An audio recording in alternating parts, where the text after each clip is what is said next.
দিকে দেখে একজন লোক মসজিদে ঢুকে দুই রাকাত সালাত আদায় করে আমাদের নবীকে সালাম দিল, আসসালামু আলাইকুম।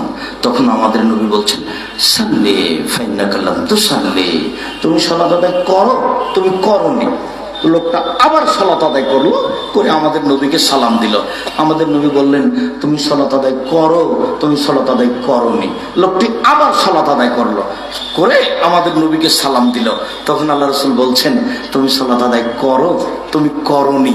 তখন লোকটি বলছে, আল্লিমনি কাইফা উসাল্লি, কিভাবে সালাত আদায় করতে হবে আমাকে বলে দেন, আমি এর চেয়ে ভালো করে সালাত আদায় করতে পারি না। আল্লাহ রাসূল তাকে যদি বলতেন, হ্যাঁ তুমি সালাত আদায় করেছো, তবে খুব একটা সুন্দর হয়নি, এ কথা বললেন না, বলছেন তোমার সালাতই হয়নি। অথচ কয়বার সালাত আদায় করলেন? তিনবার। এক নেকিরও যে কথা বললেন না, ওই কথাটা এবার ফিরিয়ে দেখেন। দুই রাকাত সালাত আদায় করেছে, তিনটা জায়গাতে একটাও হয়নি।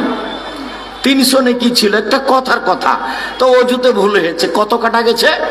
100। রুকুতে ভুল হয়েছে, কত কাটা গেছে? আর 100, 200 গেল। তো সিজদায় ভুল হয়েছে, কত গেল? 300 গেল। তার মানে এক নেকিও নাই। এই হলো ঘটনা। এই লোকের রুকুতে আর সিজদায় ভুল ছিল। আপনি দেখেন, ঝিনাইদহ শহরে যান, যশোর শহরে যান, খালি সিজদাতে যাচ্ছে আর আসছে, ও যাচ্ছে আর আসছে, আপনি শান্তি দিতে পারছেন না। চলেন আরেকটু এইখানে আরেকটা জরুরি কথা বলে নিয়ে বাস্তব দেখাচ্ছি। আমার দিকে চেয়ে থাকতে হবে এক খেয়ালে। যারা দেখতে পাবেন না তারা আমার কণ্ঠের দিকে খেয়াল করবেন। একটা হাদিস বুখারীতে 18 বার এসেছে। হাদিসটা হলো এই যে আল্লাহ নবী বলছেন, আবু সাঈদ খুদরি, যে আলী শোনো, পূর্ব দিক থেকে কতগুলি লোক বের হবে, তারা বেশি বেশি সালাত আদায় করবে। তোমাদের সালাত তাদের কাছে কিছুই না, তোমাদের গুলো একবারই কম। তারা বেশি বেশি সিয়াম পালন করবে, তোমাদের সিয়াম তাদের কাছে কিছুই না, তোমাদের গুলো একবারই কম। তারা বেশি বেশি তাসবিহ তাহলিল করবে, 1000 দানার তাসবিহ, মেশিনে তাসবিহ। তারা বেশি বেশি তাসবিহ তাহলিল করবে, তোমাদের তাসবিহ তাহলিল তাদের কাছে কিছুই নয়। আবু সাঈদ খুদরি শোনো, যদি তাদের পাও তাহলে তাদের হত্যা করো, কুরবানি করো। যারা তাদের হত্যা করতে পারবে তারাই সবচেয়ে বেশি নেকি পাবে। হাদিস বুখারী মুসলিম। নেন এবার।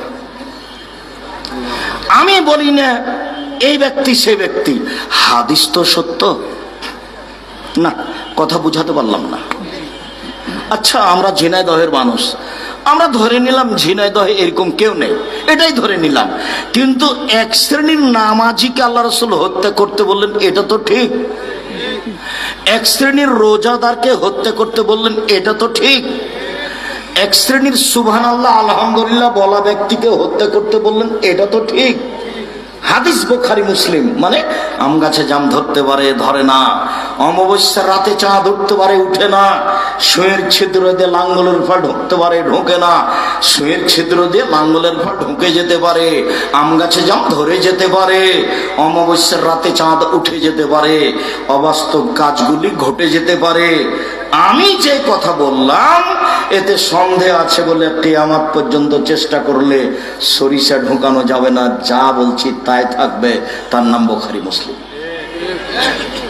আমি চিনতে পারি আর না পারি, নামাজিকে হত্যা করতে বললেন এই কথা ঠিক, রোজাদারকে হত্যা করতে বললেন এই কথা ঠিক, তাসবিহ তাহলিলকারীকে হত্যা করতে বললেন এই কথা ঠিক।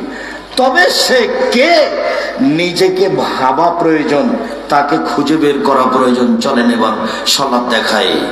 আল্লাহু আকবার বলে সালাত আরম্ভ করবেন। যে যেখানে আছেন আমার দিকে খেয়াল করেন। আল্লাহ নবী বলছেন, সাল্লু কামা রাআইতুমুনি উসাল্লি। পৃথিবীর মানুষ, আমাকে যেভাবে সালাত আদায় করতে দেখছো, তোমরা এভাবে সালাত আদায় করো। তো এখন কি আল্লাহ নবী বেঁচে আছেন? তাহলে বুদ্ধি, তাহলে পরামর্শ।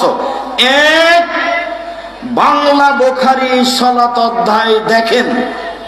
2, বাংলা মুসলিম নামাজ অধ্যায় দেখেন। 3, রিয়াজুস সালেহীন সালাত অধ্যায় দেখেন। এটা আদেশ আর একটা পরামর্শ।